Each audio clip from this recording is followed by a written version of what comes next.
Hello everyone and welcome back to the Lowland Greenhouse here at Carlton Carnivores. I'm continuing with the Nepenthes species spotlight today, although I am turning away a little bit from the kind of Indochinese and outlier group series that I've been doing recently to feature another species that has desperately needed a repot, and so I've decided to feature it.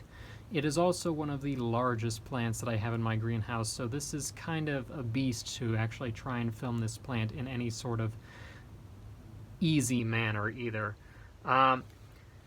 This is a species that is not commonly seen in cultivation, and part of the reason why is because it's also relatively uncommon in the wild, and it's got kind of a controversial taxonomic history. That is Nepenthes longifolia. This is a monster from northwestern Sumatra, where it grows in relatively shaded forest in kind of sandstone ridge habitats between about 300 to 1100 meters in elevation, so that's about 1,000 to 3,500 feet in elevation. So it is a true lowland, like ultra lowland to moderately cool lowland plant. It is only found kind of along the coastal areas of northwestern Sumatra and in the same general region where you also find its two closest relatives, Nepenthes sumatrana and Nepenthes beccariana, both of which are species that I currently grow. Beccariana, if you see some of my posts online, you know my plants might have a bit of a controversial genetics to them as well, because they may integrate with Sumatrana in their population. This species has long been considered to be a synonym of Beccariana up until kind of somewhat recently, when new populations of what people believe are Beccariana have been rediscovered, including where mine come from. The type location for that species is still missing, though. They cannot find the plants where it supposedly was originally found, which is why these guys are somewhat in controversy right now. But this species, my plant alone right now has probably somewhere around a 12 or 13 foot main vine, not including this basil here, stretching up and up and up. These guys in the wild can grow more than 30 to 40 feet in length. They are true tropical lianas, woody vines of the rainforest.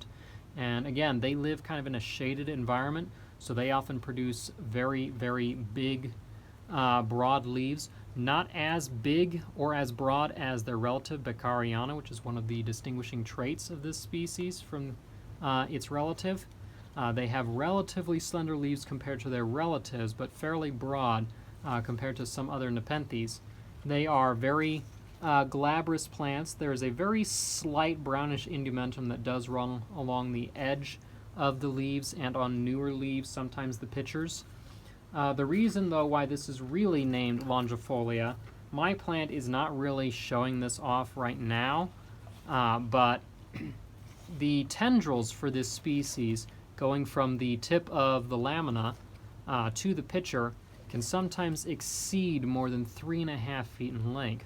So as the vine is climbing up through the understory growth and it's still producing lower pitchers, the tendril might reach 2-3 feet down to sit on the soil surface down below, where it'll capture insects.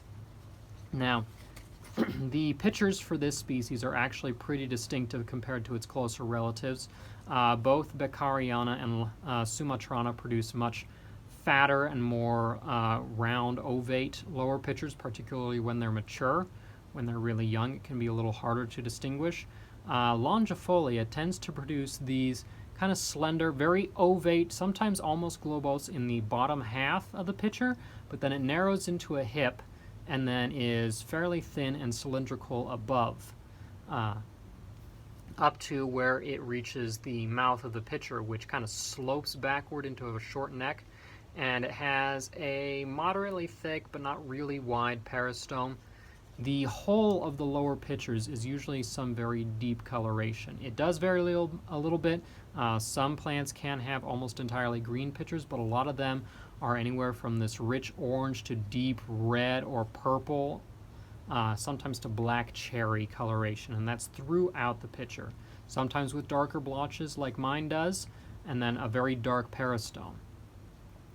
The upper pictures, on the other hand, which of course on this plant I can't show in the main video, but you'll see in the insert clip here, are completely different looking and quite attractive, much like its relatives.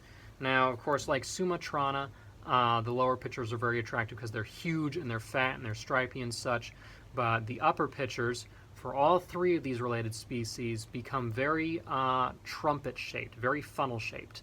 So in this species, longifolia, the bottom about half to 2/3 of the upper picture are a long, curved funnel shape, and then the upper section, just above that distinctive hip, is short and cylindrical.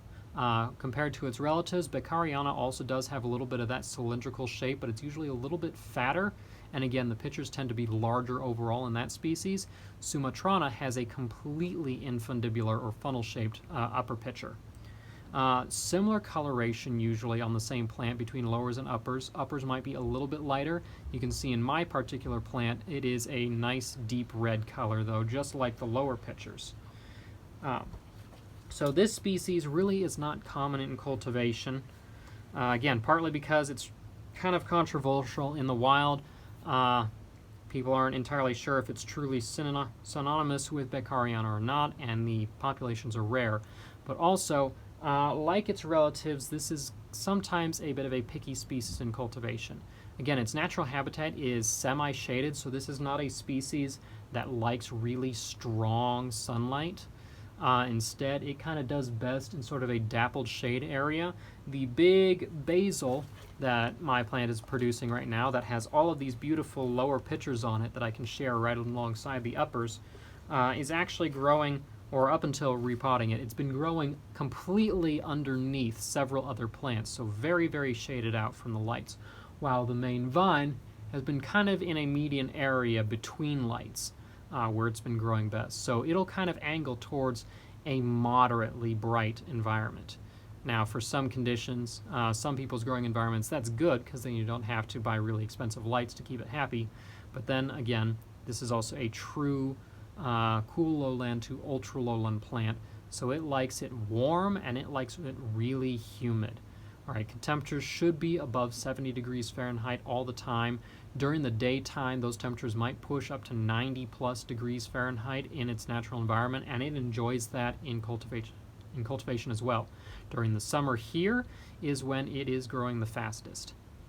If you give it cooler conditions than that, you will often see it slow down. You might even see leaf damage from the cold for this plant. So you want to keep it warm.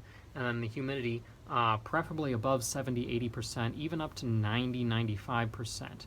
Now, if you have it that high, of course, you also need good airflow to keep the plant happy. Otherwise, you can develop mold and stagnation, stuff that's growing on the leaves of the plant that can eventually cause problems for it, so you want to avoid that. So good airflow, but very high humidity for the species. As for the soil that it likes to grow in, you will probably find a lot of arguments from people on what these plants grow best in. A lot of people will argue that, like this species, Sumatrana, Beccariana, all should be growing in a mineral soil since they grow on sandstone in the wild, and that may do very well if you have access to Akadama or Kanuma or some nice, like thick perlite to grow these guys in. You can try that. But otherwise, I have found as long as you don't soak these plants, they do just fine in a standard sphagnum base mix as well. My plants grow in basically a 1-to-1-to-1 long fiber sphagnum, perlite, and then cocoa chips as well. Wash the cocoa chips well if you use those. That gives it good drainage, but it holds moisture as well, and then you just water it sparingly, moderately, whenever you start to see the upper surfaces of the soil start to dry out. And that will keep this plant pretty happy. Now, one thing that you don't see in cultivation really yet is hybrids with this species, because, again, a lot of plants that are in cultivation, they haven't been in cultivation very long, and sometimes it's difficult to figure out triggers for what actually makes certain species bloom. But I suspect Once hybrids start occurring, the very few hybrids that are already out there with Sumatrana, for example, are gorgeous plants, and longifolia will probably pass on some of the similar traits. Very chunky pitchers, deep reddish colorations, that beautiful funnel-shaped upper pitcher structure. But hopefully soon we'll get to see that with my plants. This one still, since it hasn't bloomed yet, haven't cut it back, but hopefully in a couple of months, maybe a year or two from now, once I get it to bloom, I'll start cutting this back, and then we'll see if we can get this thing a little more common in cultivation. So stay tuned. But that's about all that I have for this particular species. If there's something that I've missed, or if you have questions, certainly leave those in the comments below. If you want to see more photos and pictures and stuff for any of these plants that I work with, I'm always posting on social media, Instagram and Facebook, sometimes on TikTok as well, all at Carlton Carnivores.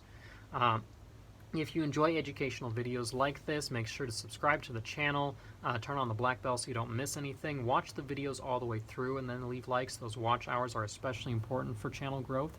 If you'd like to help support in a more financial manner, though, you can also, I will often have these plants available for sale on my website at carltoncarnivores.com, where you can also find the database and blog for more information. I also have a Patreon that you can join and donate at for a monthly subscription. Members there do get special benefits back, or you can do one-time donations, say at Coffee or directly to me. Links for all these things, including the master link tree, will be below. There's also the merch shop at Teespring. But until next time, I'm Hawken Carlton, and this is Carlton Carnivores.